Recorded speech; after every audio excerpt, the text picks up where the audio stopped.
Hello, it's Don Archer from the Toe Academy again. Today I'm going to talk to you about the difference between search engine optimization for your website and optimizing a landing page for a paid ad campaign and why you should care.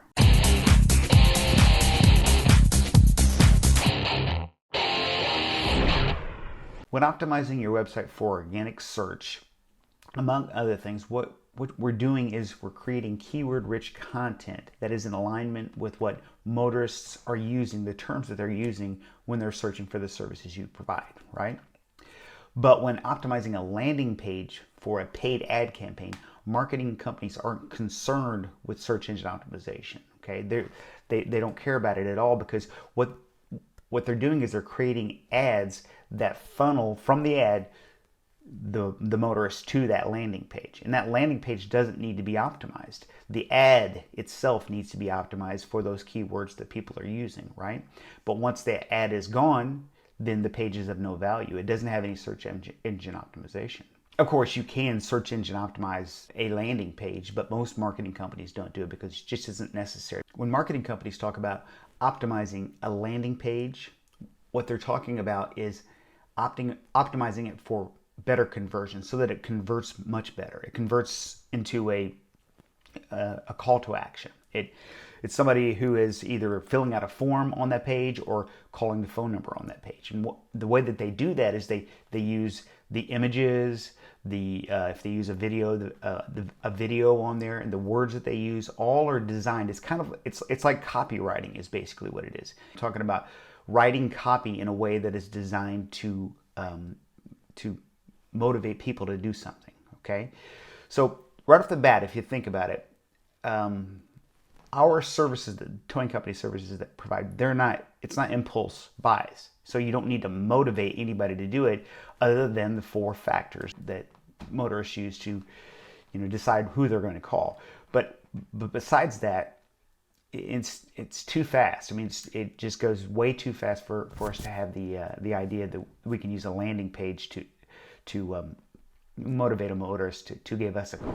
Over the last, I'm going to say about 120 days or so, I've made quite a bit of changes in my life regarding my exercise and my eating. And the reason for that is because I had a period of time where I had,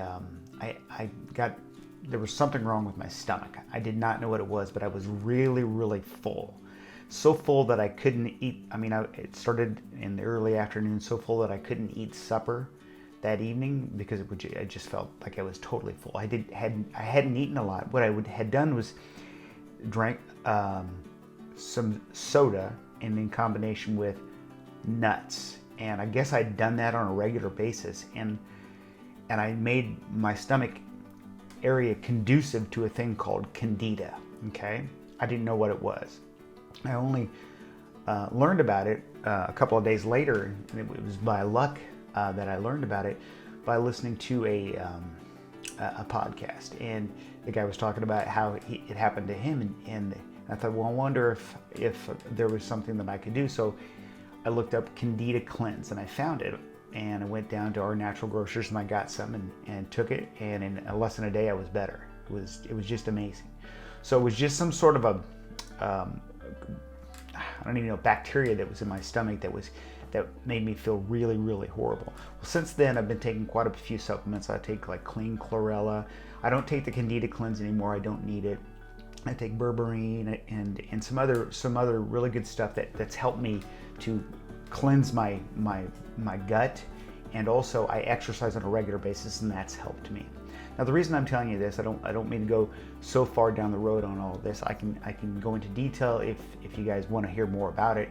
That's perfectly fine. But the reason I'm telling you about this is that I'm not the only. I didn't even know I was overweight. I didn't think I was, but I know there's a lot of us that get so busy that in what we're doing that we don't think about our health. Okay, so I want you to consider this. And what I've done, is I've partnered with a nutritional supplement company.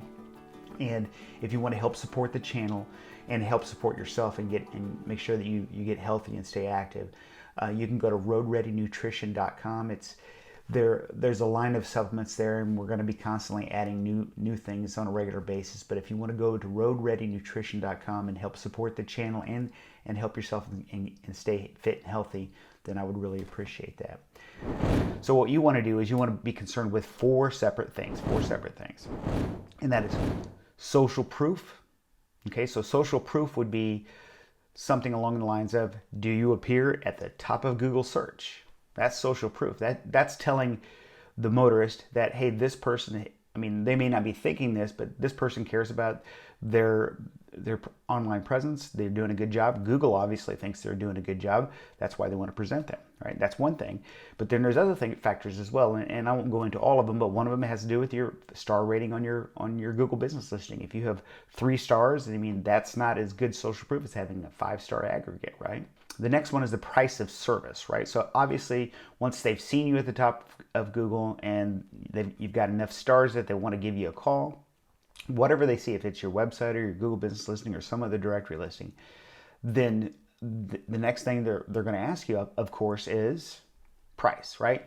Well, obviously, you're going to need information, and that when you ask for that information before you give the price, that gives you the opportunity to treat them better, which is the third criteria. They want social proof. They want to know what the price is, if it's in alignment with their expectations, and then how they are treated.